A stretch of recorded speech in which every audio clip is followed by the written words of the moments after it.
Prepare us for the Yom Shavuos, the Los Kera. As part of the Monday night Kabura, every Monday night we have Masal Kabura, JJ's house, gracious host, amazing food. We're so lucky to have all these blessings, and also so to receive the words of wisdom from Rabbi Kramer from the heart.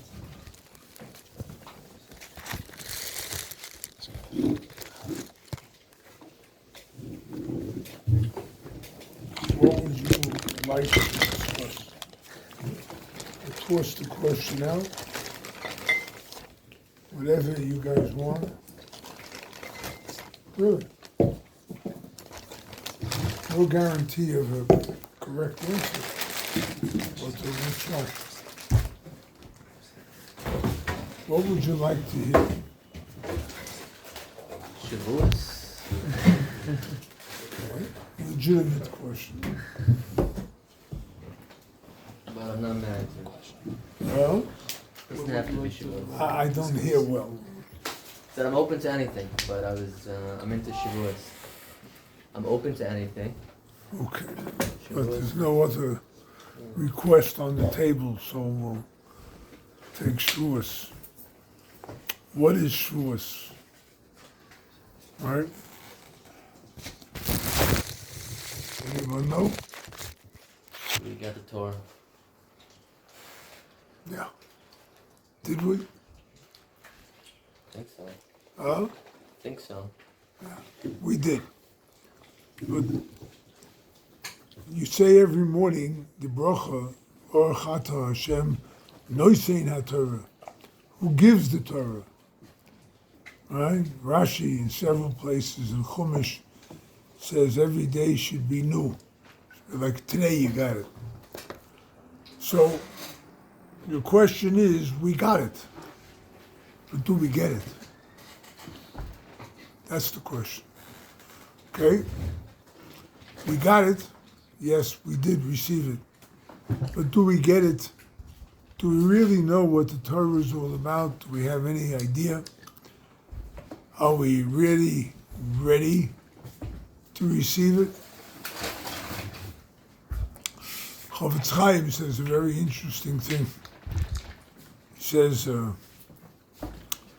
at Har Sinai, not every Jew really wanted the Torah. So they became the apostates in the various generations. Right? On the other hand, Hashem offered the Torah to every nation, and they all refused. But not every guy refused the Torah. Those are the converts in every generation. Right? So it evens out, so to speak. But it's Noisein HaTorah. You have to approach the Torah with a new approach. You have to look to the Torah, not that it was given, it's the guide, it is, definitely, but there's a lot more to it. There's something in the Torah. Let's take a general view first. Rabbi Nosson says that if you take a look, we finish the Torah on Simchas Torah, we start Bereshis, and we go through the Torah during the entire year. We finish again on Simchas Torah, we start again. Agav, by the way, the Gemara in Megillah says that the Torah, they used to finish it every 3 years. Every 3 years. But they realized that the people need the injection more, so they do it every year. So now, the Torah is divided into Parshias, 53 Parshias. Nitzavim Vayelech are considered one. So there's 53 Parshias. And Gan, that's 53, is Gan, it's a garden. It's a beautiful garden. But do you really enjoy the garden? Do you really have the best out of it? Secondly, take a look at the Torah. Every week we read 7 parts, right? 1 for each day of the week. Nosson says that every part, Bereshis Bora Elokim till Bora Elokim La'asod, is Rishon. It's the first day of the week.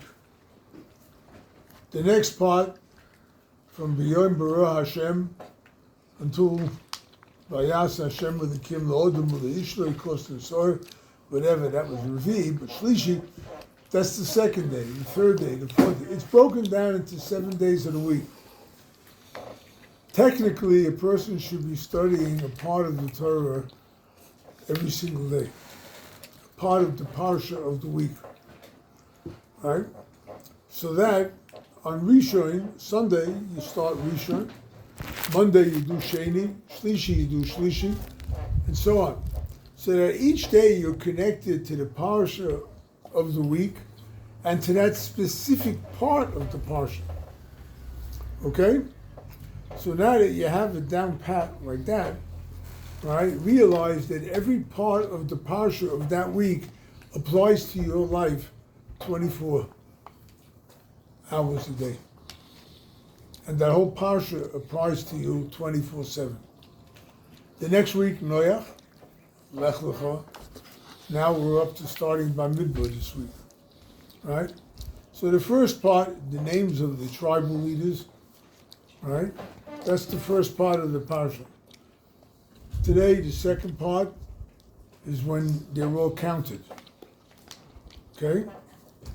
So that every day there's something that I can learn from the parsha that applies to me. Let's take today. Today, it starts counting all the tribes. Reuven had this amount, Shimon this amount, whatever the case is, right? Why? What's so important about counting the tribes, right? You go to Parshas Kisiso, or Shavuos Shkolim, as they call it, right? You gotta give a shekel, half a shekel, in order to count the tribes. Now they count it. It's called Bamidbar. In English, they call it numbers. Why numbers? Because the book counts the numbers of Klal Yisrael. In Korach, you have 14,000 guys died. At the end of Bolak, 24,000 guys died. In Pinchas, they count them all again. Bamidbar is numbers. They count. Why? Why do they count? The fact is that every single Jew is important. Every single Jew, whether he's, the big tzaddik, or whether he's the littlest kid, or whether he's a Russian. He was created a Jew. He's part of the Jewish nation. He counts. He's important. And we need every one of us. Every one of us. Now, we're not all the same. The Arizal in Shara Gugulim writes that all the Neshamos are like a very great tree. There's one root soul, like Moshe Rabbeinu, or Odom Arisha. There's a lot of different ways to learn it. But that's the root, the trunk of the tree. A tree could have many branches. Major branches, big ones. Right? And those major branches could have smaller branches that branch off. And then they can have other branches. And then they can have twigs and they can have leaves. Let's take, for example, the branch called Rabbi Akiva. The Gemara says Rabbi Akiva was compared to Moshe Rabbeinu. He could have received the Torah like Moshe Rabbeinu did. That's what the Gemara says. Rabbi Akiva had 5 students. Rabbi Meir, Rabbi Yehuda, Rabbi Yossi, Rabbi Shimon, and some say Rabbi Elazar ben Shamua, others say it was Rabbi Nechemia. Okay. So Rabbi Akiva is a major branch off the Moshe Rabbeinu trunk. But then he had 5 branches extending from him. And they each had Talmidim. Where in Kedushim talks about Talmidim, Rabbi Yehuda, Rabbi Meir, and so on. Talmidim of Rabbi Shimon. So that, why? Because each one is important. Some are major branches, very great tzaddikim. Some are minor branches. Some are twigs.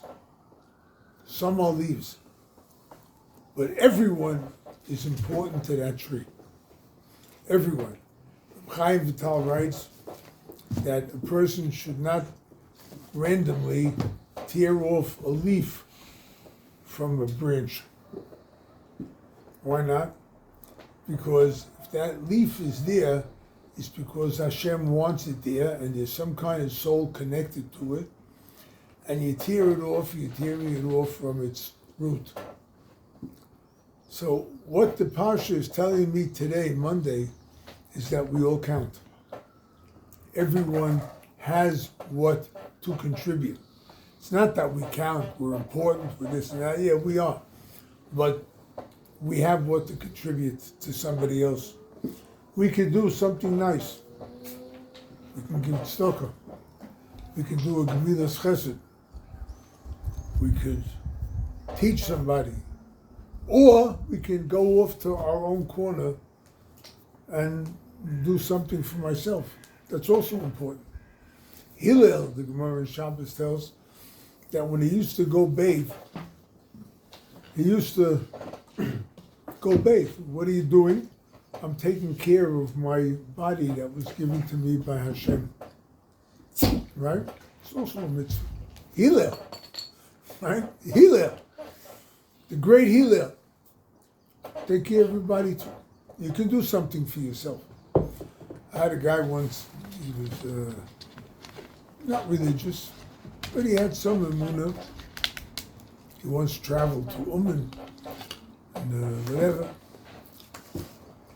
And he was telling me he had a problem about this or that or whatever. He wasn't feeling too well. He ended up having cancer, Rahman al-Islam. But he was feeling a little bit down and out. And I asked him, why don't you pray to Hashem? Why don't you pray to Hashem that you should get better? He says, I can't pray for myself.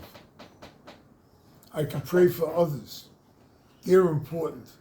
I can't pray for myself. That's what he said. I says, does your wife need you? Yeah. Do your children need you? What do you mean you're not important? Right? One of the things in his Spoidus, which Rabbi Nachman speaks about all the time, is the fact that, well, learn to take time for yourself. Learn to take time for you. You're always busy, you're wondering what to do about this, about that, that guy, this guy, whatever, I got to do this, to work, whatever it may be. Don't you count too? Do you ever think of taking time for yourself that you could develop into the best person you could be? That's a spoiditus. And that's why you count. Because everyone has something to contribute to something else, to someone else. Even just by being yourself. Even just being a little old me. You have, just by doing that, you've already contributed. You davened this morning, it's you and Hashem, right? But you daven for Klal Yisrael. Take a look at the davening. Right? Mekabes nidchei amo Yisrael, bring out the hostages. You daven for yourself because you got to daven, but look what you did. You daven to bring back the hostages. And so on. You daven to help all those guys who are on the field fighting war, Rahman al-Islam, right? May Hashem spare us. A person doesn't have das Torah. A person doesn't feel that every Jew counts, right? Could be like, it's not nice to say maybe, but like Binyamin Netanyahu. He's contemplating accepting the latest peace offer, right? Ceasefire. Okay, we'll get the hostages back. What did those 300 soldiers die for? So that Hamas could live another day? Where's your placing value on the life of a Jew? They died. Let their death not be in vain. Right? But you have people that don't realize the value of a Jew. They don't realize how many people count, how important each and every Jew is in the eyes of Hashem. And that's what we're all here for. Right? We were sent down once, twice, 3 times, maybe 10 times the Baal Shem brings, right? You never know, right? But we're all here because we got to rectify something, right? There were 600,000 root souls that received the Torah at Sinai. 600,000, right? But there's 15 million Yidden in the world today. Where do they come from? They're all sparks of holiness from these root souls. Each one is a little drop, a little spark of those root souls. And unless we all get together, what's going to be with us? So there's something called unity. Rashi brings in Yisrael, where we start relating on Shavuos morning, right? B'chodesh hashlishi l'seis b'nei bayom hazer bo midbar Sinai. Rashi says over there, they came to Sinai ki ish echad b'lev echad, as one person with one heart. They came together as a unified nation, and that's how they received the Torah. You say it in the Haggadah. Dayenu, anyone here say Dayenu by the Seder? Huh? Yeah? Okay, right? Ilu kervonu l'fnei har Sinai v'loi nosan lonu es ha-Torah Dayenu. If you brought us to Sinai, you didn't give us the Torah, it's enough. What do you mean it's enough? What did you come to Sinai for? Right? He said, because the unity that they had there at the foot of the mountain, that was also enough. That's what gave them the merit to receive the Torah. So I got to join up with another Jew. Everyone counts. Okay? That's the essence of Shavuos, right? To receive the Torah. The Torah is like from the word morah, a teacher, a guide. The Torah was given to us, Noisein HaTorah, Hashem gives us every day guidance. How does He give us guidance? The best way is through Hisbodedus. Talk to Hashem. Hashem, what am I supposed to be doing now? Can I answer this? Yeah, it's about tomorrow morning. Brent, I'm in the middle of the Shia, but tomorrow morning, you want to meet 9:45? Yeah. That's Okay, you'll pick me up? You'll pick me up 9:45? Yeah, okay, cool too. Sorry.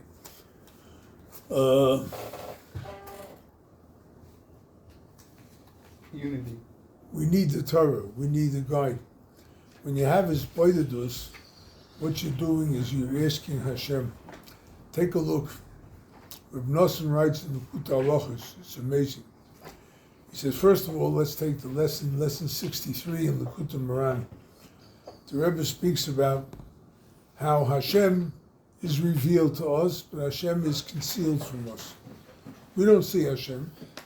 But the fact is, each one of us has some kind of tap of energy that somehow connects us to Hashem. And we feel it. Not always, but we feel it. The Rebbe says there in the lesson an amazing thing. Everyone has to look for Hashem. But the minute you think that you found Hashem, that's when you lost it. Because Hashem is infinite. Is there anyone here?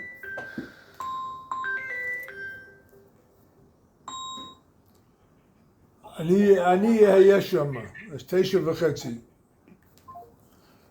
I have that shia tonight. I should shut the phone. That's what I really should do. Where's the next year? That's better. Okay. That's a shear I have to give tonight. The minute a person thinks he found Hashem, that's when he really lost it. Because Hashem is infinite. Is there anyone here that can imagine what infinity is? Could we? Our minds are finite. Automatically, there's no way you'll ever get to grasp infinity. So, if you think you found Hashem, well, He's infinite. You lost it.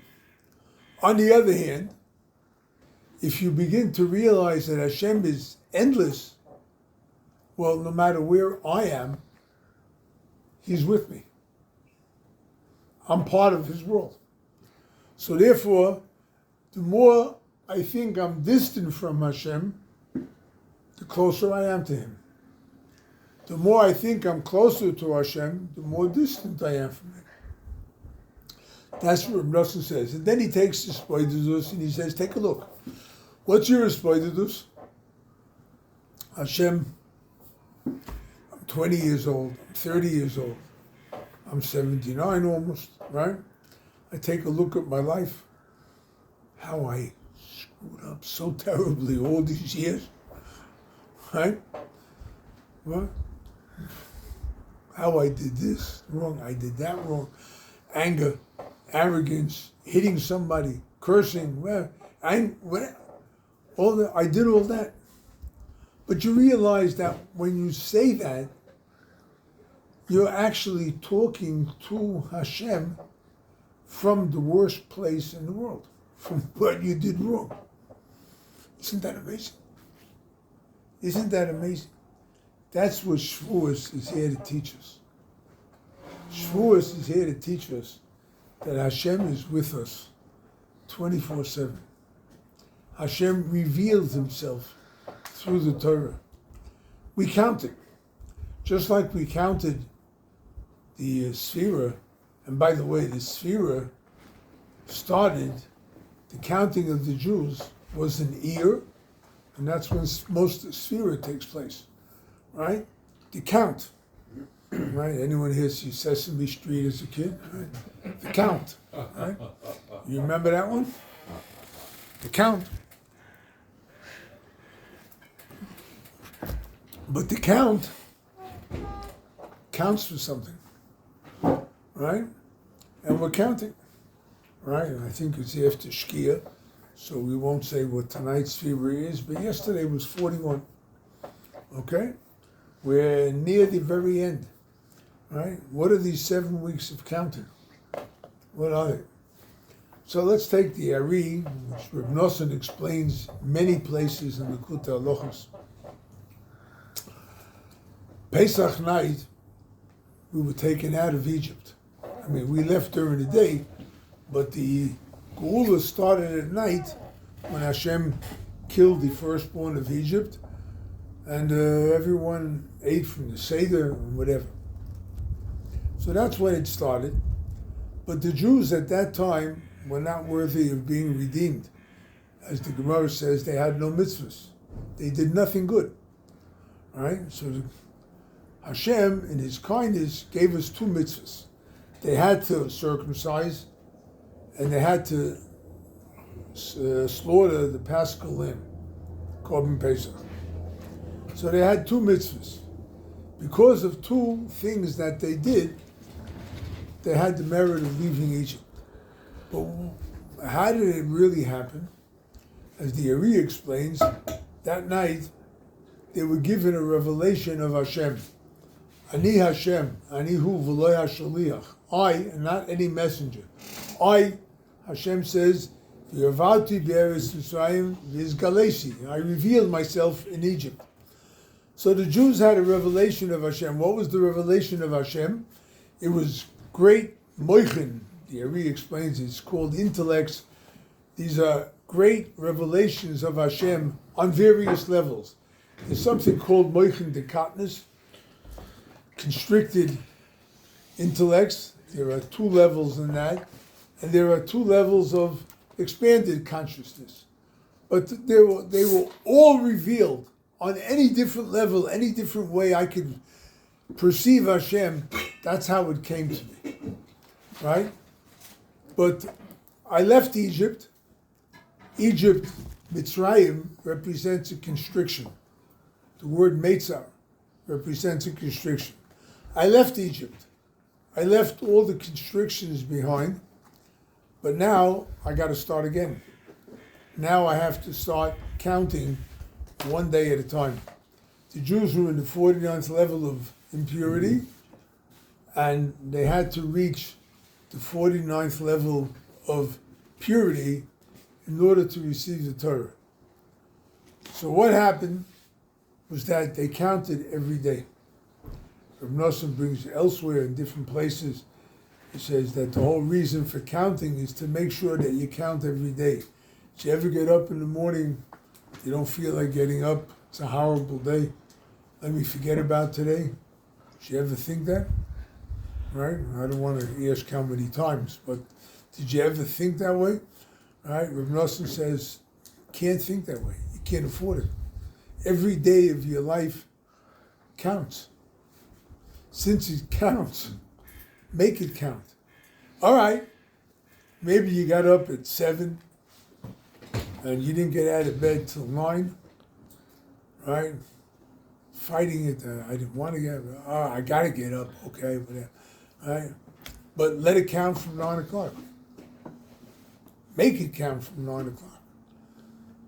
10 o'clock came, so start counting from 10 o'clock. Rabbi Nachman, in Rabbi Nachman's wisdom, in the part of his praises, it says many times he fell during the day. He started off in the morning with a great feeling, and he fell. So he got up, picked himself up. What's the song? Pick yourself up, brush yourself off, start all over again, right? You have that. That's what you got to do. That's what you have to do. Pick yourself up, start again. And if you fall again, it could happen 10 minutes later, or 5 minutes later, or an hour later. You pick yourself up, you brush yourself off, and you start all over again. And again, make every day count as best as you can. That's what Shavuos is. 7 weeks, right? As this week's Parsha, or Bamidbar, next week. Nosoi, when we have Shavuos, always falls out the week of Nosoi. Right, you have the Parsha there of the Soita, the wanton woman. If she is suspected of doing wrong, you bring her to the Beis HaMikdash, you make her drink the bitter waters. The Zohar says that the bitter waters, we are the wanton woman. We strayed from Hashem. Okay? The bitter waters are what's called B'diku De'eshes Chayil, or what checks out the Jewish nation. And that represents all the suffering that we go through in the exile. The bitter waters are the suffering that we go through in the end. That's the story of the Sota. Next week, when you read the Parsha, it's in Shlishi, Erev Shavuos, right? You'll apply it and see the things that happened to us that have gone through all the years, right? I mean, I like just to recount a little bit. Yeah, you ever hear of Spain? Mm-hmm. Right? Spain is declaring a Palestinian state because of the genocide of Israel against the Palestinians. Does anyone recall the Spanish Inquisition? Right? Those wonderful people. Right? There was a book from an advertising agency 60 years ago. It was called From Those Wonderful People. It was to promote Sony, all the Japanese, different Panasonic. It was called From Those Wonderful People That Brought You Pearl Harbor. Right? It was about the Japanese. That's what Sony and Panasonic. Here's Spain, want to give us a Palestinian state from those wonderful people that brought us the Spanish Inquisition. right? The world is all messed up, right? But why are we suffering? We're like the soita. We're the ones who have to do tshuva. We have this suffering that causes us to go through. And we go through. Sphira, as the Ari explains, are days of judgment. The judgment. It's counted. Counted means that it's constricted. 1, 2, 38, 39, 40, 41, so on. Everything is constricted. This is the 41st day, whatever, we're coming into a different day. This is the idea behind the sphira, behind our counting. Yeah, we all have sorrows, we all have suffering, one way or another. Right, this young gentleman has a little problem with his hand, right? Others have different problems, right? But we have different problems that come. Rabbi Nosson explains, it's amazing. The Kuta Halachos is just so amazing. But Rabbi Nosson explains, like, we'll take an example with Avram Avinu. Avram Avinu was told by, he went through 9 tests, right? Test his faith. I'm going to throw you into the fire. Okay. He let himself be thrown into a fire. He survived. But he didn't know that until after he survived, right? He had a number of other problems. Then came the last test. Sacrifice your son Yitzchak. You waited all these years for him. He's now 37 years old. He's a man of strength. You're 137 years old, right? Yitzchak is stronger than you, right? You know what I want you to do? Take him and sacrifice him as you would an animal on Temple Mount, right? Avram says, okay, but the Medrash says, please pass this test, because otherwise they're going to say all the other 9 tests weren't that great. They weren't worth anything, right? I mean, imagine throwing you into a fiery furnace. That's not a great thing, right? Sacrifice your son. Okay, he's got to sacrifice his son. So he starts walking. 3 days. He's walking there 3 days. And he sees the Temple Mount. Vayaras hamokoim merochik. You say every morning in davening. Vayaras hamokoim merochik. He saw from the distance. What did he see? The Medrash says. He saw that on the Temple Mount, that was Har Moriah, right? He saw that his children, his descendants, will be building a Beis HaMikdash and bringing sacrifices there. He saw that. Right? This is what I'm bringing my son to sacrifice on the Temple Mount, in order to see that he's going to be dead and there's not going to be any children. Right? But he saw his children. Right? Rabbi Nosson explains, and this is for all of us. He says it happens for every single person. You see, you know, you believe be'emunah shlema that the salvation will come. It's happened before, right? We have been in exile for 2,000 years, practically, and we've had many, many problems, many exiles, many holocausts, many, not just one, right? All those wonderful countries, the Crusades, where the Pope declared war against the infidel Muslim who's taking over the Holy Land. So his armies went through Europe and they destroyed Jewish communities. Right? That's fair. Right? You had the Khmelnytsky uprisings in 1648, killed the Jews because they're angry at the Polish masters. So there's no explanation for this otherwise that this is Golos. The Holocaust. Go explain it to me. And so on. All these wars. We needed. There's a cute joke. It's told, Hashem told Moshe Rabbeinu, take the Jews out of Egypt. I'm going to bring them to a land of milk and honey. Eretz Horim Uvkois a land of mountains and valleys, streams, water, wonderful land. I'm going to bring them. Tell them. Moshe Rabbeinu says, it sounds great. What's the catch? All right? Hashem says to him, the neighbors. Right? The neighbors. That's the catch. And that's what it was. David HaMelech fought with every single nation that lived around Eretz Yisrael. Right? We too have the same thing. Right? What's going on, Bichlal, is you have to understand the Yeshua is here. The salvation is here. But we can't yet see it. Merochik. I'm going to take Yitzchak and I'm going to sacrifice him. No more Jewish nation. That's fact. It ends with Yitzchak. And yet, there's going to be salvation.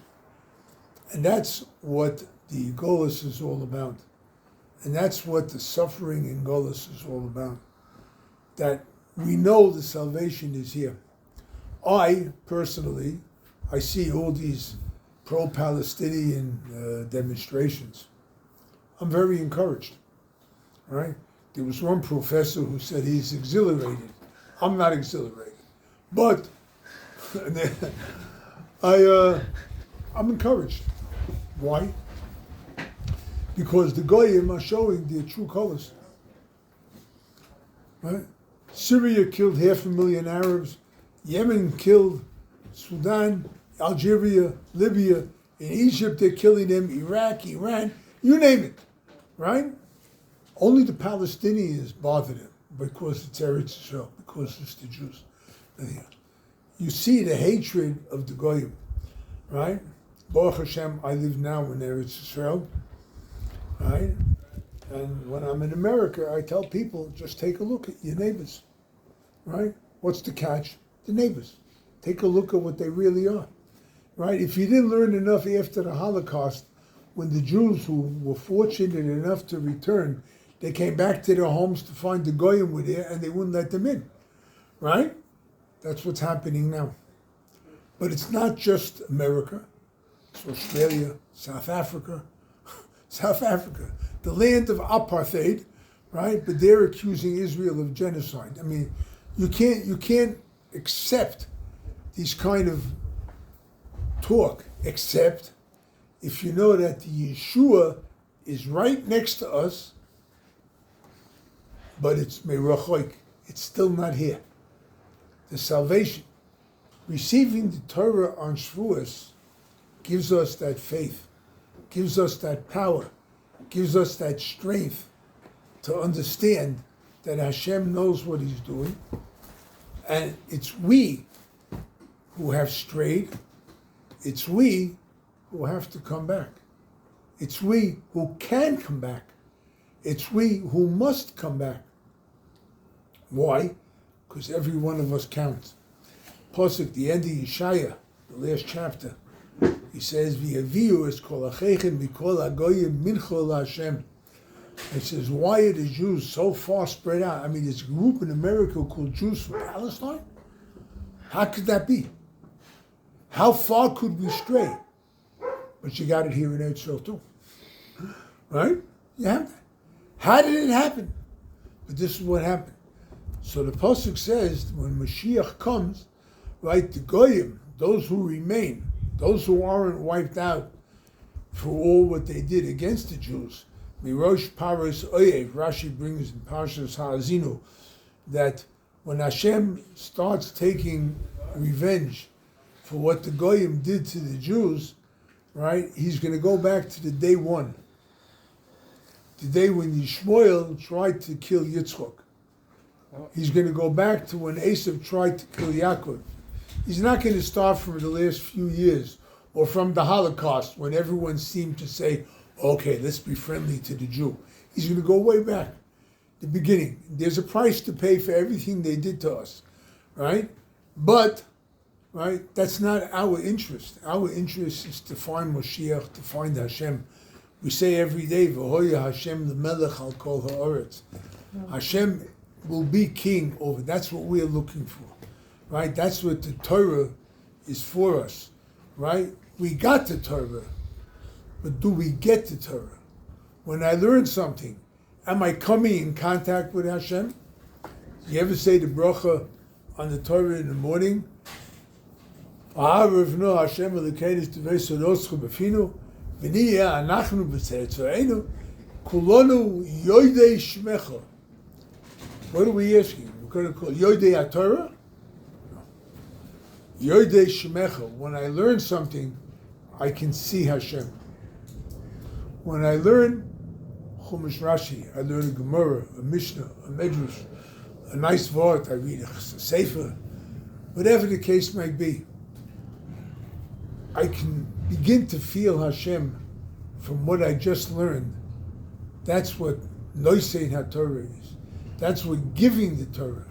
That's when you get it.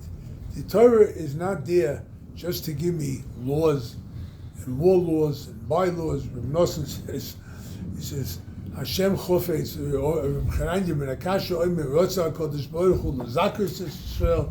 Hashem wanted to bring a schus for Klal Yisrael. Hashem Chofetz L'man Tzidkei Yadil Torah v'Yad. You got a good friend. You want to ask him to do a few things to go on the right path. You're going to give him 100 things to do, or you're going to give him 613 mitzvahs with all the offshoots, right? So many things to do, so many, right? Rabbi Nosson says if we had only 100, only those who could perform the 100 could do it. You have 613. Anywhere you turn, you could find Hashem. Anywhere you turn, you could find the Torah. Anywhere you turn, there's a mitzvah for you to do. Anywhere. You can just walk down the street, right, and see a bus driver, which when I moved here in 75, right, I used to see the bus drivers, you know, I got to finish my run so I can get a cup of coffee, whatever the case is. And then once in a while I would see a bus driver stop the bus to take on a guy who was running for the bus. And I'd say, Hashem, Mi ka'amcha Yisrael. Who is like the Jewish nation? They do a gemilas chesed, right? You could find things like this. You could see it in the street. Someone drops something, someone else helps them pick it up and whatnot. You can always find the great thing about Am Yisrael. It's there. It's there for the asking. What's it for? It's for us. Be able, at every single step of my day, I can find Hashem. I live in a building now. I moved to Beitar. I live in a building now that have an elevator. I live on the first floor. And I get in the elevator, and they have ground floor is FS 0. First floor, they have a second floor. So when I get in on the ground floor, I push 1, right? Isn't that what I'm supposed to do? Get up. And I say, Hashem Echad. Simple thing. But I connect with Hashem by pushing the number 1 button. When I go down in the elevator, I hit the 0. Efes Zulosoi. There's no one like Hashem. Right? A simple thing. But you can connect with Hashem. I throw out the garbage really in the house. And some of you guys do that too, right? Right? I learned a few years ago, it hit me. What am I just throwing out the garbage? Right?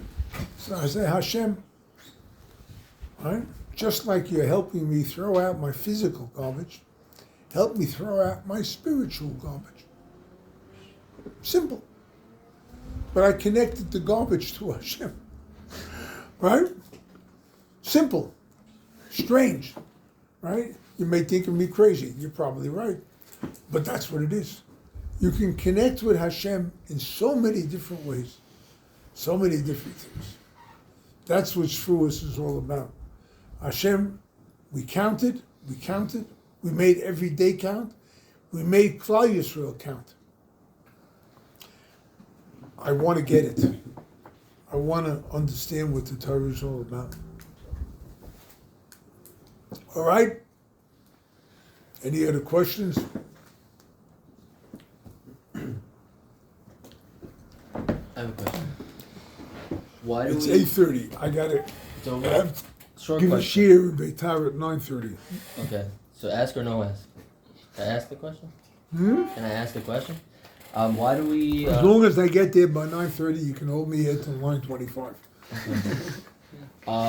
with counting the Omer, which is what we're talking about, how come we only count 49 days if it says to count 50?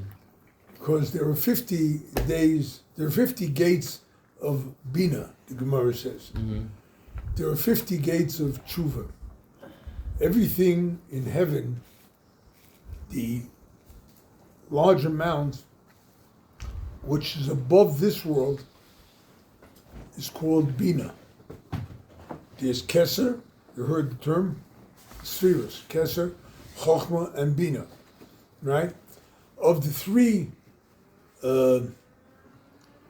mentalities, they're called, right? Bina is the lowest of the three. Bina represents the Nun, or the 50th. Why Nun? Everything in this world is 7.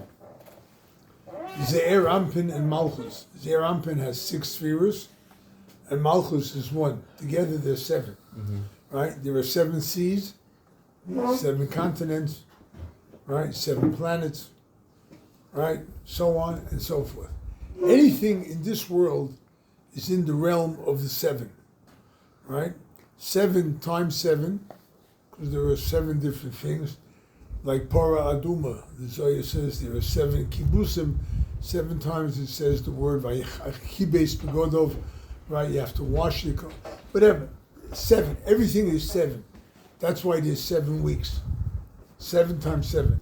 7 weeks of the Nida, right?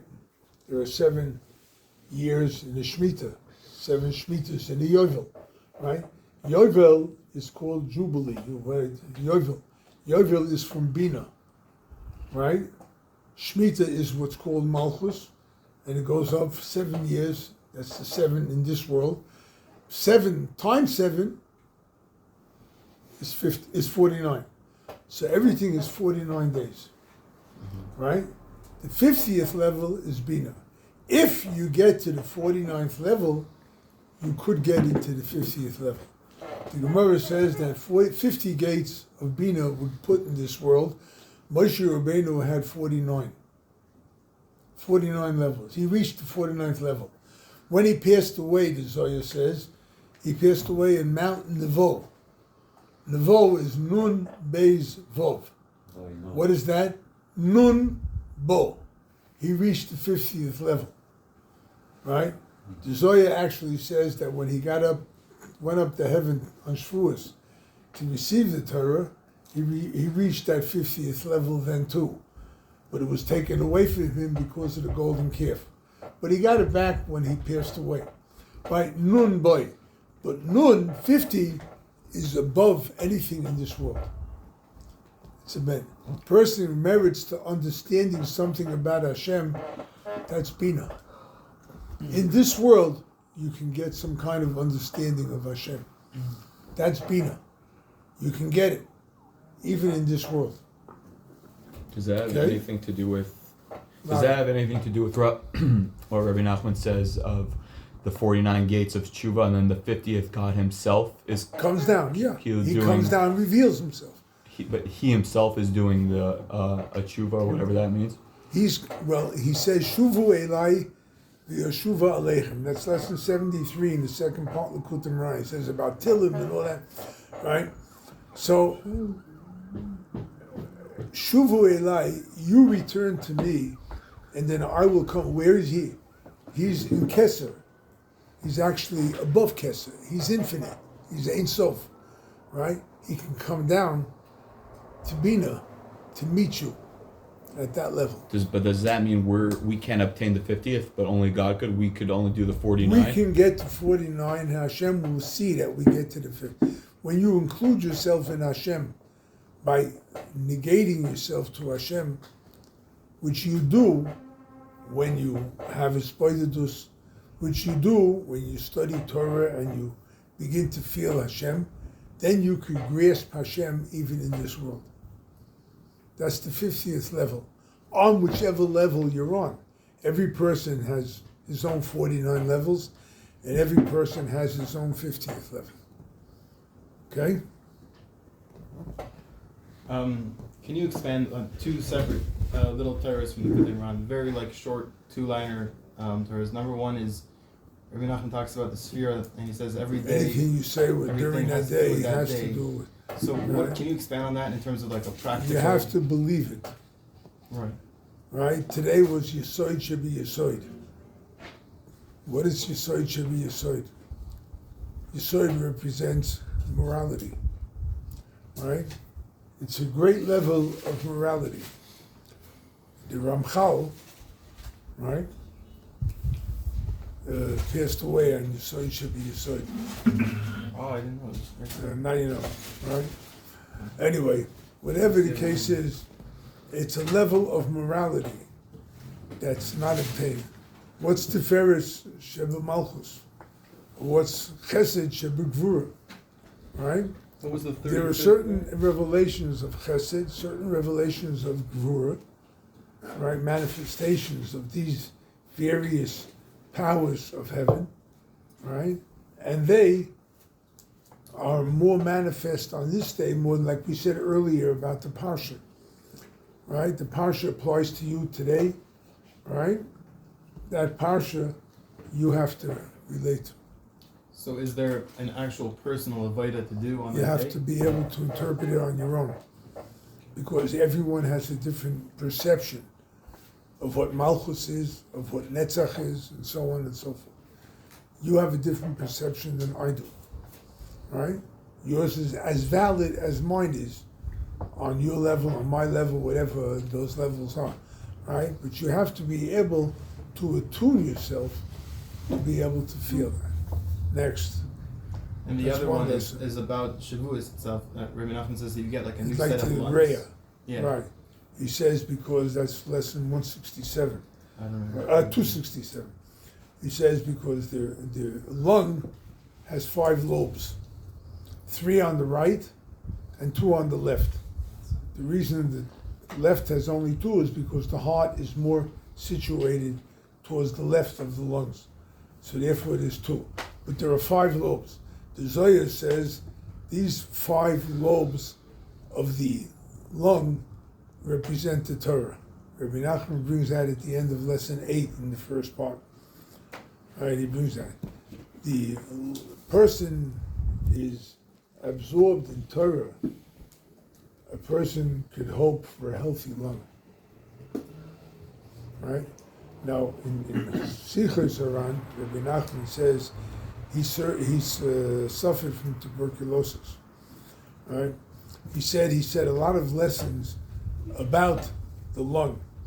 If we would have had enough emunah, we could have effected a cure for him, right? So that the Torah that he revealed could have effected a cure for his lungs. But because there was a lack of faith, so it didn't happen. But that's what it means there. Shavuos refers to the lung. It's your breath. It's your life. The Torah is your life.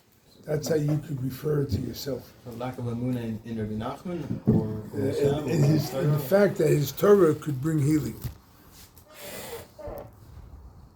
Isn't there also dangers from revealing Torah? Isn't there also dangers that come with revealing Torah? Is there also danger? Like dangers that come, like when, from revealing the Torah, like certain things that need to happen because he revealed something. Let's say, like with Tikkun Klali, it sounded like Rabbi Nachman, because he revealed certain. The Arizal, it's Shara Kavonos, the Arizal writes, Chaim Vital writes, that he asked the Arizal a certain question that says in the Zohar, very deep secret. And the Arizal said, please don't ask me. But he asked him. And because the Arizal revealed that secret, his son died. Oh. Right? Rabbi Nachman said the same thing about himself, that because he revealed certain secrets, he had his trouble. He had 4 children pass away during his lifetime. He had 8 children, 4 children passed away. Right? 2 in infancy, one was about 1.5 years, the other one we don't know. The other one was married, actually, and she made it to Eretz Yisrael, but she died without having children. So he suffered. Rabbi Nachman suffered a lot during his life. He said, I revealed to you many, many eitzos, much advice and counsel for you to come close to Hashem. And that's why he suffered so much.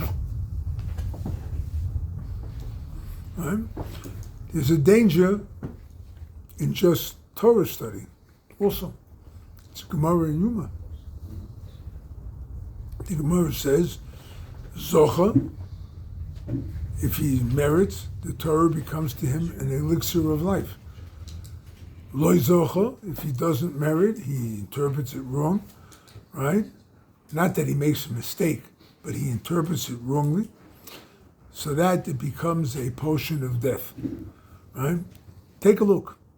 Did you ever hear of the Reform and Conservative movements? Right? The original Reform rabbis knew how to learn better than a lot of yeshiva students today, right?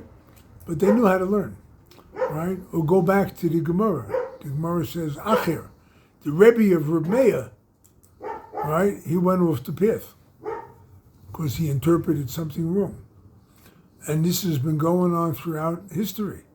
In the time of the Spanish Inquisition, for instance, there was some guy, Pablo, I forgot the last name, but he was a Jew who converted to Christianity.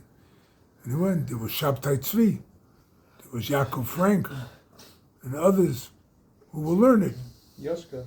Yoshka, yeah. Big Talmud Chochem. So what? Didn't help him. Right? So, person could make a mistake. It's one thing. Person could interpret for whatever he wants the Torah to be. That's dangerous. The average person doesn't have to worry about that. The average person won't make those kind of errors. You can learn wrong shot in the Gemara. It's happened. The Gemara itself tells you that some Rabbanim learned wrong shot. So it can happen. But they were Amiroim. They were holy tzaddikim, right? But right, the best way is just to pray to Hashem that you don't err. That's all. Who is it talking about then? Huh? Who is it talking about then if not Amorim? Well, let's take a look. Do you ever hear of Abaye and Rava? Yeah. Okay. They have about 1,000 arguments in Shas. Yeah. The halacha is like who? Rava. Except in 6 cases. Abaye and Rava argued, right? Now, Abaye was a big tzaddik, but he didn't get that halacha for us. Okay? He didn't get it, right? The Gemara says Abaye was so great, he had every Erev Shabbos, every Friday afternoon, he used to get a Shalom Aleichem from heaven. That's good, right? Imagine Hashem calling you out, Abaye, Shalom Aleichem, right? But the halacha was not like him. You have Rav Huna, Rav Chisda, most of the time the halacha is like Rav Huna, so on and so forth. You have Rabbi Eliezer, Rabbi Yeshua, Tanoim in the Mishnah. The halacha is mostly like Rabbi Yeshua, almost all times, right? For whatever reason, this was not in the halacha for them. So what? My question is, who's this talking about? They weren't Reform rabbis. Well, my question is, you're saying it's only applying to Reform rabbis. It's only applying to Reform louder, rabbis? louder. No, it's not only Reform. Who does it apply to this? You want to do it today? You want to put me in the frying pan, or the pot? Which one do you want to put me into? Frying pan. Right? I gave you an example. You, Baruch Hashem, were gifted with a brain, with an imagination. Use it. All right? Okay? I got to get going here. In Torah, What? in Torah 59, Yeah. it says that tzaddikim have to pause. There's a certain pause that they should have between mitzvos. Second part, And then second part, if they go too fast, then they get damaged. They lose out. And a Russia has to go bezrizos. So, the example he gives of a tzaddik of from the beginning was always going on. It sounds like a trajectory of always growth his whole life was Avram. And I know Rabbi Nachman also talks that you need a fall before you go up. So where was Avram Avinu's falls if this tzaddik seems like someone who always went up? And was that pause considered some sort of yerida? And also I feel that sometimes with Baal Tshuva or something like that, if you're going too fast, then that damages you. So wouldn't Rabbi Nachman be afraid potentially of Russia or whatever? When you try to grab it in, grab all of it in, right? There's something you're going to be losing on the way because you're trying to grab it all, right? So there in that lesson, the Rebbe says, tzaddik has to realize to pause between the mitzvahs. To pause could be the nefila, right? I'm going up, hold it, right? Calm yourself, right? Go back. So that could be the yerida that Rabbi Nachman speaks about. On the other hand, what he's talking about tshuva, who has to grab it in as much as he can. Well, he says at the end of lesson 49 in the first part, he says there that a person has to realize, I'm getting it, but what did I do? I'm going to get forgiveness for what I blemished. That's okay. But what about all the time I lost? Right? What happened to that time? So he has to make up for You're the 25. Right? You're 25. You do tshuva when you're 25. What happened to the first 25 years? I had a guy ask me that once. I was teaching in Dvar Yerushalayim during Hanof now. So he came to me, he said he did tshuva a year before, 24. Right? He's now 25. What do I do with my parents? I lost 25 years of my life. Right? I asked him, where were you born? Well, it was a big city of Yiddishkeit, Wichita, Kansas. Right? A real bastion of Judaism. Right? Kansas City. I said, well, who put your soul there? And who gave you to these parents? And who knew which school you're going to be going to as a kid and the environment you're going to grow up in and which college you're going to end up in? Right? You don't have to worry about those 24 years. You don't. That's not your business. Yes, that time was lost. That's between Hashem and him, not my business. Right? My business is what I did with my past. But him, I tell you, you're pure. You did tshuva now, it's all wiped off the slate. You're okay. So then maybe he should also pause. Why is I'm saying so that person should also pause and maybe. How much does he know? Ask yourself. A guy 24 years, 25 years is introduced, right? Does he know Chumash? But didn't Rabbi Akiva see a drop of water falling on the rock and he realized it's going to take a long time? Yeah. So then. But Rabbi Akiva was 40 years old then. And he was called an Am Haaretz. But he was 40 years old. But he made up for lost time. 40 years he was an Am Haaretz, 40 years he studied, and 40 years he taught. So does Rabbi Nachman, is he not afraid of going too fast as a Baal Did Rabbi Tshuva? Akiva go too fast? I mean, but he also acknowledged that things take time. Yeah. So that's what you have to learn. Without a pause. Without pausing You too have much. to learn to balance your time, ask Hashem to guide you, watch out for the different things that come up in life, right? Because you'll never know what could be your downfall and what could be your salvation. Okay? That's why his spoilus is so important. Okay? Thank you. Okay, guys, have a great Yantiv.